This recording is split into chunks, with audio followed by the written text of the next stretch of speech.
Now what y'all have been waiting for, I want to introduce our keynote speaker. So Julia Solórzano is a Senior Director of User Experience and an adjunct professor at Georgetown, and she's going to be sharing about the past, present, and future of Django and our current digital age. And we're super excited to have Julia here to give an awesome keynote talk. So please, everyone, give a warm welcome to Julia.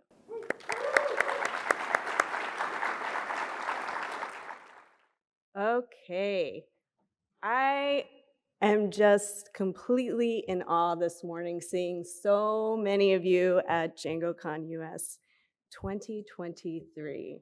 I remember I was at the very first DjangoCon. I was just talking this morning to someone about this, in which we were at Google, and they hosted us because it was very nice, and bringing a suitcase full of t-shirts and trying to scrabble together like what we're gonna eat and what we're gonna do, and just to see such a well-organized conference. It's just completely mind-blowing to me where we're at now. And I'm completely honored to give this talk today. So it's called Django the Dinosaur, a story about a web framework. But before I begin, I'm gonna tell you a little bit about me. So I am originally from the lovely state of Kansas, but thank you. And I currently reside here in the beautiful Durham, North Carolina with my wonderful husband, 3 kids, and 3 fish. I have over 2 decades of experience working in the tech industry and previously worked on Django at the Lawrence Journal World, which may have been talked about already at the conference, and if not, probably at a lot of conferences you've been at about Django beforehand.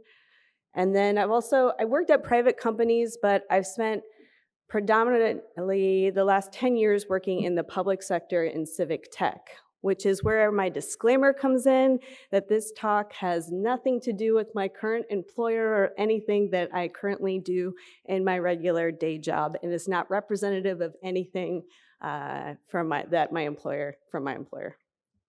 So that's my little disclaimer here. So there we go.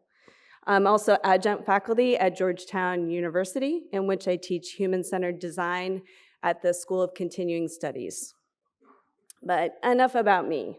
Today, I'm going to tell you a little story, a story about a dinosaur named Django. As with all good stories, it starts with a once upon a time. So once upon a time, there was a little dinosaur named Django. Now, we all know Django. We're all here because of her, because she laid the foundation for the work most of us did in this room and why I'm speaking here today. Named as the web framework for perfectionists with deadlines, Django was born in a smallish town, I'd say Lawrence is smallish, in the autumn of 2003, when 2 developers, Adrian Holovati and Simon Willison, both came together. They knew Python, and they wanted to create a web framework to make it easier for journalists to be able to create content faster in the newsroom. So Django was born out of that solution that they created. So I want to say this is a very prehistoric photo of that time period from this era, from this prehistoric era of Django, in which you can see Django the dinosaur, and it's well captured here. Some of the faces you may recognize, one of them being mine. So Django was living a pretty content life and growing rapidly. Big name brands that you may have heard of, Pinterest, Instagram, we're using Django's power to be able to create content and websites very fast. The code base moved from SVN to Git, which made it a lot easier for people to be able to contribute. And the community continued to grow and expand in both support and expansion of the code base. Life was pretty great. So fast forward to many, many years later in 2012 in Washington, D.C. It was the prehistoric era of conferences in the Django world and the dawn of asynchronous interactions on the web. Now, one of the keynote speakers at this DjangoCon was Jeff Schmidt, co-founder of Meteor.js. At the time, it was called Meteor.js, which is now called Meteor, which was an up-and-coming JavaScript web framework. Now, how many of you in here, I'm just curious, how many of you in here have heard of Meteor? Raise your hands. A lot of you in here. So at the time, it was getting a lot of attention in Silicon Valley and in the tech space in general. So in his talk, he described that after many years of stability, things can change drastically. He spoke about how we were living in the age of the cloud era, JSON, WebSockets, and client-side rendering. In the conclusion of his talk, he looked out at the crowd and displayed this slide that stated that Django must adapt this reality or die. He stated, you need a story, or someone with a better story is going to be the dominant apex predator. This made Django very sad. I'm worried. Adapt or die? How was the dinosaur going to be able to do this? Was a framework like Meteor going to come crashing down and destroy Django's future? Whether Django likes it or not, change is inevitable. And like most things in the field of technology, change is part of the technical life cycle. And Django needed to go through some changes. Here are some notable changes that I want to note, and there were a lot, but here's a few of the changes that happened shortly after this talk at DjangoCon 2012. One of the first things to change was the overall branding and web presence of Django. In 2012, Django put out a call for volunteers to redesign the Django website, the primary website, the documentation site, and the issue tracker. And in 2014, the freshly designed set of websites launched, giving Django a much overdue update. This sort of new coat of paint made Django's websites easier and more user-friendly to navigate, along with helping to support the ever-expanding community. Myself, as a user experience professional, very much appreciated this as well.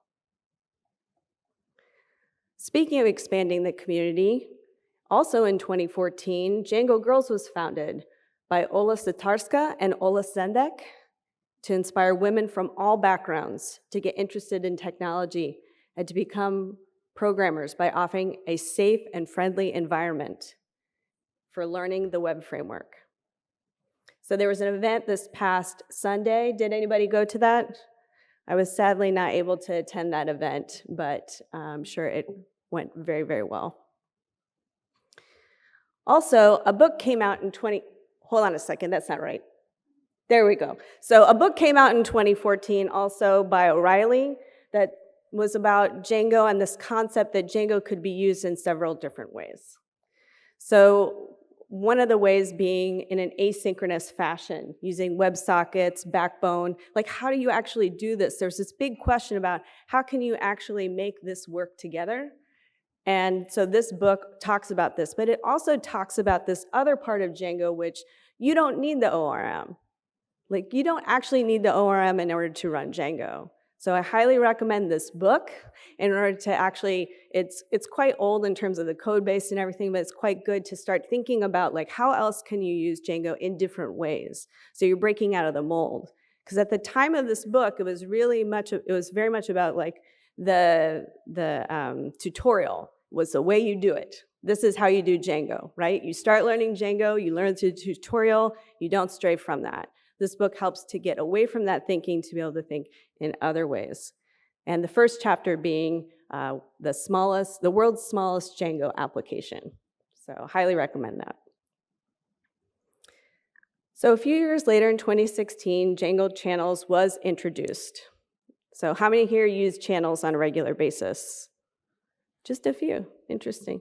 So Channels is a project that takes Django and extends its ability beyond HTTP to handle WebSockets, chat protocols, IoT protocols, and more.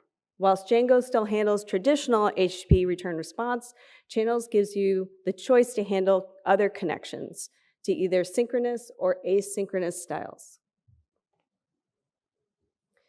So Django had made it through the asynchronous era, coming out on top with the ability to go forward with class and style. But as with all points in time, we're currently walking into a new technological era, the era of artificial intelligence. Popular emergence of artificial intelligence and the learning capacity of large language models has resulted in a new way of thinking about how to leverage this technology.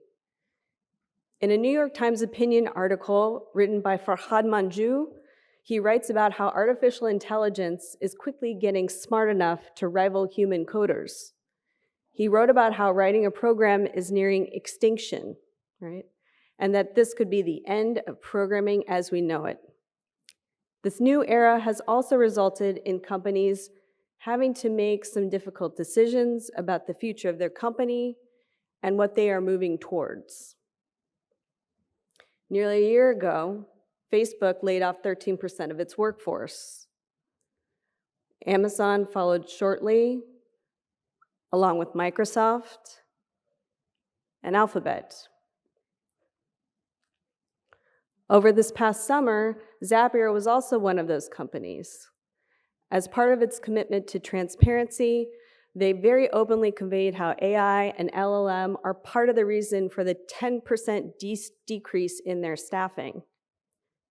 I'd like to note that Zapier also publicly announced how they're going to help their laid-off workers through their Zapier Next Play program and commend them for doing that. Now what? Django just made it through the asynchronous era, and now is faced with the challenges around how it fits in this world of AI and LLM. Where to even begin? Let's take a moment to take a step back in history and talk about change. I recently listened to an interview by Maria Judas, who's an author, designer, and thought leader, talk about persona types she identified in her research and what their relationship is to change. In her research, she found that there are 3 distinct types of personas when it comes to change: leapers, bridge builders, and tradition holders. So leapers are the persona types that are early adopters and supporters. They love to start new things. They'll run into a burning building and will volunteer their time because they believe in the mission. Then you have your bridge builders. People who are on board, but they're still a little resistant. You need to give them some data, some information before they make their final decision, because they're on the fence here. You have to kind of win them over with that information.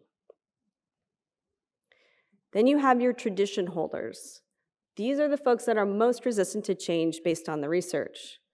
They're fatigued around change. They resist, they consider you a threat, and it's really important to pay attention to those folks. And in listening to these different persona types, it made me realize a few things about the Django community in relation to how I see this community moving forward in this era. The Django community has shown themselves to be a group of leapers in the past. We are a community that tries new things and makes the choice to move things forward. And one of those things I see is to start thinking of ways to leverage AI and LLM to help make better decisions as programmers. Here are a few notes on that to think on for you all here in this room. So this information is based off of research that was done on what developers are doing right now with AI to help them in their programming. So things like expanding the functionality of code, providing guidance. How many of you have come to a code base that you've never even seen before and somebody else wrote, but you've got to work on it? Raise your hand. Like every single person in this room, right? So imagine a world in which you come to the code base and you have something that's going to walk you through what this thing is actually doing, right? So that's one way. So simplifying the code, making beautiful code. Who doesn't like beautiful code? I personally like a set of beautiful code that I look at that's well organized, functions well, and I can read it very clearly. So leveraging things like AI to help teach you and have that back and forth communication, which I'll go through some examples of that in a moment. Also, who likes writing tests? Who likes writing tests? Yeah, there's a few. Well, good, there's a lot of who like me. So I personally enjoy writing tests. There's a lot of people that hate writing tests. I like writing tests because I think it makes me a better programmer overall, is to write them and really understand how to break something and then fix it and break it again and fix it. So, but imagine for those of you that don't like writing the test, or you'd rather that this particular test be written by something else or someone else, leveraging AI to do that for you, right? So, and here's more examples. There's a link, and I'll share all these links as well out in the Slack channel so that you all can go through that research on your own as well, but I put it in the slide. So here's this little example that I put together using ChatGPT to just ask ChatGPT, like, create a blog in Django. Like, let's see what happens. So it's gonna walk you through exactly what to do in order to create a blog leveraging Django and how it works. So it writes it as if it's a technical book or technical documentation. I say book because my mindset's always there. But then I thought, well, let's do some response here and make it a little better. I want to add a photo album to this blog and see what's going to happen and what it's going to do. So it says, hey, okay, so I'm going to add this photo album to the blog and to this code base that I just wrote. So it's an expansion, not just on the code in general, but on the code you already wrote. So it's referencing the code that's already been written. So let it run through here. We had a fun little conversation, me and ChatGPT. So now, this is a very specific example, and this is just kind of a big ask because it's not called Twitter anymore, it's called X. But I have tweeted in the past when it was called Twitter that you could probably get a PhD in package management because it is just so complicated. And I would love to see AI being used to help with package management. I just want to picture a world in which you don't have to think about for a moment how this package and this package actually work together in order to create something, or actually figuring out this one is going to work with this one, or debugging in general. So if we could figure out a way to make it easier in leveraging these types of technologies to make package management easier, that would be amazing, because that's the thing I would say people spend the most time on in getting things set up and working properly, or debugging, is how these packages are organized and how they work. So is there anybody here from PyPy that's attending or watching at home? So, hi. So, yeah, those of you working in PyPy, I would love to talk with you, because you can't talk about PyPy and not talk about Django. They go hand in hand. And then I think the biggest thing overall is that using AI and LLM is going to expand, and it's going to be easier for people to become programmers. So I know personally when I was starting out, it was incredibly difficult. I was terrified to ask questions. So having that model where you can ask something else, maybe not a person, but something that's learning over time about how to teach people how to code, will be incredibly valuable. And there's been examples of that out there already. I'm really impressed to see what some of these learning modules are actually doing. But that's, I think, the biggest thing, is expanding and having more programmers in the world, more Django programmers, more little dinosaurs that are cute. So the big thing is that think of all the progress that we've had so far as a community, as the Django community. So we're never going to get to the finish line. There is no finish line. It's never over. Technology is always going to grow and expand. And I love this quote from Maria Judas from that podcast that I was listening to, that it's not about the finish line, it's about the progress and these steps that you make along the way. And I can easily say that just by seeing all these people in this room, and it's just filling my heart, that we are making that progress and that we will continue to. Change can be hard, but it really doesn't have to be. You have to decide how you want to be and go with the change. And from that past history, the Django community has really proven to be a group of leapers from the dawn of time. Because if we all didn't take a chance and take the leap and even try out Django, something we probably didn't know or even understand, we wouldn't be sitting in this room today.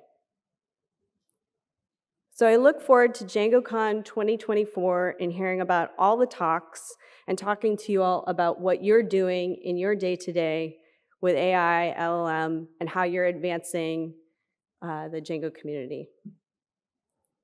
Thank you very much.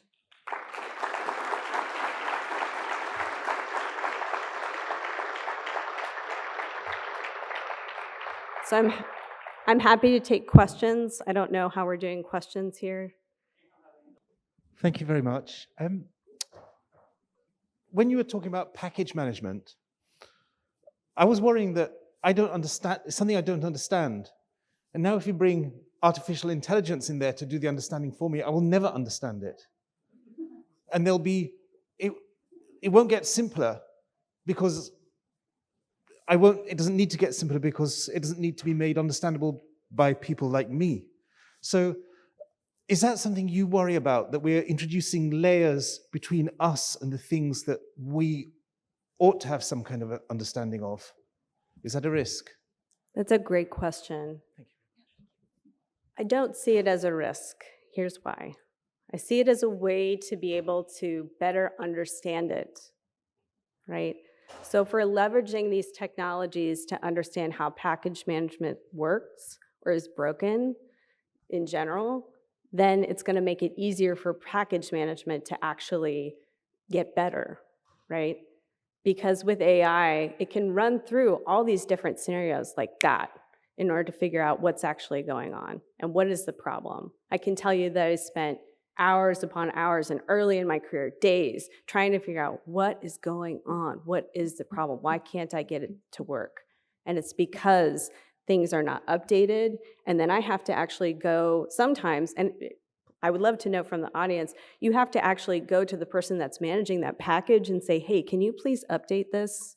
And you go to that GitHub repo or the GitLab repo and you say, hey, I need you to update this in order for this to work. And leveraging AI to kind of run through those scenarios for you. So that's the way I see it working. Just so PyPy knows, if you want to come talk to me, I'm happy to workshop this with you, but that's kind of the way I see it working. It is absolutely 100% very difficult and hard to understand. Agree with that. But I think it could be better, and we can leverage these things to make it better. And at least try, you know? Yeah, good question.